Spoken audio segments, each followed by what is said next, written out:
भाइयों बहनों अस्सलाम वालेकुम। उत्तर प्रदेश के फ़र्रुखाबाद ज़िले से एक साहब का फ़ोन आया था अभी। उनके लड़के ने इस साल नीट के इम्तहान में 615 नंबर हासिल किए हैं, इसलिए उसका गवर्नमेंट मेडिकल कॉलेज में तो एडमिशन नहीं हो पा रहा है। बाहर भी नहीं भेजना चाहते हैं, माने देश से बाहर, जहाँ पर कि 20 से 25 लाख तक में पढ़ाई हो जाती है मेडिकल की, और यहाँ पर उनको प्राइवेट मेडिकल कॉलेजेस में 50 लाख या उससे ऊपर लग रहा है, जो उनके पास नहीं है। और बैंक वाले उनको लोन देने को तैयार उस वक्त होंगे जबकि वो उसके लिए गारंटी या सिक्योरिटी दे पाएंगे, वो भी नहीं कर पा रहे हैं। तो ऐसी सिचुएशन में मेरा मशवरा यही होता है कि भाई, या तो अगर आपके पास टाइम है और बच्चे का ये पहला दूसरा अटैम्प्ट है, तो आप तीसरे अटैम्प्ट के लिए भी उसको टाइम दे दीजिए, ताकि वो मैक्सिमम थर्ड अटैम्प्ट तक अगर आ जाता है गवर्नमेंट मेडिकल कॉलेज में तो ठीक है। नहीं तो आप ऐसा भी कर सकते हैं कि इस साल उसका BDS में एडमिशन करवा दीजिए। सस्ता है, जहाँ सस्ता मिले सरकारी मेडिकल कॉलेज में मिल ही जाएगा, उत्तर प्रदेश में ही मिल जाएगा, उसमें एडमिशन करवा दीजिए। साथ में वो MBBS की नीट की तैयारी भी करता रहे, और अगले साल फिर एक दफ़ा आखिरी कोशिश कर ले। नीट में हो जाता है, इतने नंबर आ जाते हैं कि उसका MBBS में एडमिशन हो जाए सरकारी मेडिकल कॉलेज में, तो बहुत अच्छी बात है। नहीं तो अब आप तैयारी करिए अपने पोते पड़पोतों को मेडिकल डॉक्टर बनाने के लिए, MBBS डॉक्टर बनाने के लिए। बाकी ये BDS में इसका एडमिशन हो जाए, ये भी डॉक्टर ही हो जाता है। BDS की भी बड़ी ज़रूरत है देश में।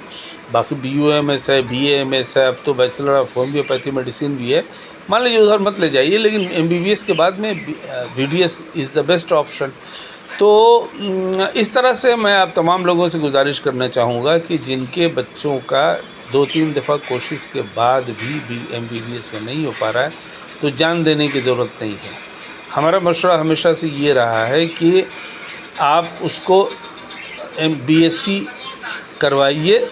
पहले साल मान लो उसने 12वीं क्लास के बाद एडमिशन लेने की कोशिश की, MBBS करने की कोशिश की, नहीं हुआ, तो सेकेंड ईयर में उसका MBBS में एडमिशन करवा दीजिए, biology as a honours subject, main subject के, ताकि वो नीट के इम्तहान की तैयारी भी करता रहे BSc फर्स्ट ईयर में। और नहीं हुआ, मान लीजिए फर्स्ट ईयर में नहीं हुआ और एक दफ़ा और कोशिश करना चाहता, तो सेकेंड ईयर तक जाने दीजिए। आफ्टर ऑल पढ़ाई वही है, BSc बायोलॉजी की पढ़ाई उसके नीट के इम्तहान में अच्छे नंबर लाने के काम आएगी। और अगर खुदा न खास्ता नहीं होता है तो उसको प्रोफेसर बनाइए, वो रास्ता खुला हुआ है। देश में टीचर्स की बहुत कमी है, और प्रोफेसरी बहुत ही इज़्ज़त वाली नौकरी है। नौकरी क्या है वो, ऐसा मतलब वो तो उस्ताद का दर्जा तो जो समाज में होता है वो सभी जानते हैं। और वो रहीम का दोहा है ना कि गुरु गोविंद दोऊ खड़े काके लागू पाए, बलिहारी गुरुआ अपने गोविंद दियो बताए। तो इस फिलॉसफी को मद्देनज़र रखते हुए बाप के बाद हम लोग उस्ताद को ही याद रखते हैं। हमको तो आज पहली क्लास से लेकर के और LLB ऑनर्स तक के सब उस्ताद याद आते हैं, और बड़े प्यार से पढ़ाया लोगों ने। जनरली हम स्टूडेंट भी रीज़नेबली अच्छे थे, फ्रंट बेंचर थे, टॉपर थे हमेशा, तो इसलिए भी। लेकिन जनरली उस्ताद हमको अच्छे मिले, अलीगढ़ में भी बहुत अच्छे उस्ताद मिले। तो उस्ताद बनाइए उसको। खुद डॉक्टर नहीं बन पाया, लेकिन हज़ारों लड़कों को वो डॉक्टर बना देगा एज ए प्रोफेसर और as a writer of books.